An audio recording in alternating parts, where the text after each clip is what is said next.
Ngayon ko nga lang nalaman na meron na palang whale shark watching activity dito sa Puerto Princesa. Hello mga ka-birds! First time kong gagawin to, kaya naman, mark as virginize na ako sa activity na to.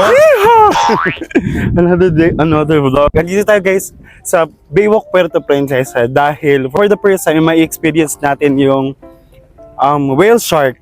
Whale shark? Whale shark ba? Ito yung gustong-gusto kong ma-experience sa Cebu, yung whale shark watching. Kaso, hindi pinalad na ma-experience guys. Yun pala dito ko lang sa Palawan, dito mismo sa Puerto Princesa ko may experience. Sana naway may makita talaga kami. Dahil excited na ako. Aswang na yun. Hi! Hi sir! Hello po! Hello po! Ngayon ko lang ba nalaman na may whale shark watching? Oh, boxer. Oo nga, ngayon ko lang nalaman. Kagabi. Hindi, ang ibig sabihin ko ba is dito sa Puerto Princesa may whale shark watching pala. Kasi gusto ko yan dati sa Cebu, sa Oslob, diba? Yung whale shark watching. Nagbilo sila. Hindi nga legit nga, matagal na to? Bago pa lang ako. Ikaw, alam mo ba ng may whale shark watching dito sa Puerto Princesa? Bagong tulis ako. Hindi mo, ngayon mo lang din nalaman. Yun nag-chat si sir. Pero alam mo naman yung itsura ng whale shark. Opo, nakikita ko sa mga tourism video. Maya-maya pa nga ay nagsimula na rin kaagad umandar ang bangka. Nagsimula na rin magsalita ang tour guide para i-welcome ang mga turista na kagaya namin. Ay, char lang. Turista tayo sa sarili nating lugar for today's video. Dito nga, nagsimula nang i-explain ang whale shark interaction guidelines. Ano ang mga dapat at hindi dapat gawin sa activity na to. Hinati nga kami sa dalawang grupo. Yung iba ay nauna na para makapag-spot ng magandang area para sa whale shark watching. Lumipat na kami sa speedboat para mas mapabilis. Nakakatuwa lang kasi lahat ng time may experience mo kasama ng tour.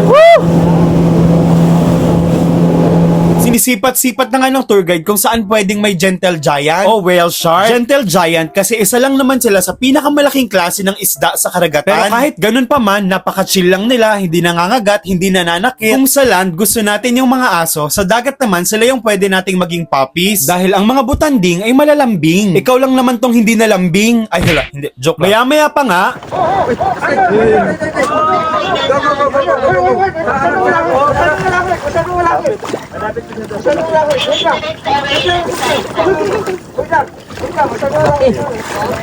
Bababagsakan to, bababagsakan. Siyempre, lulusong tayo kaagad. Hindi tayo magpapahuli dyan dahil gusto rin nating magpalambing sa butanding.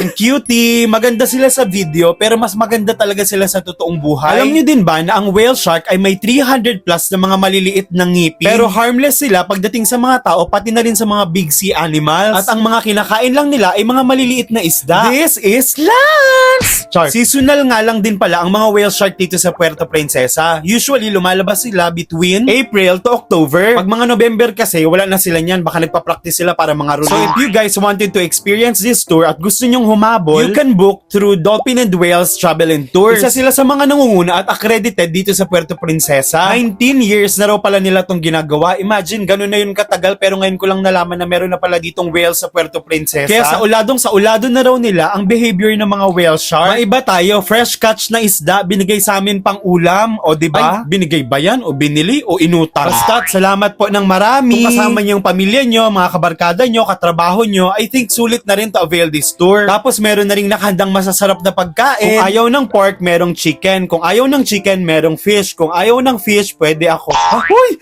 Wag ganun, hindi ganyan ang mga banatan ng mga virgin. Basta't, mark as virginize na ako sa whale shark watching lang. Stay virgin, babush.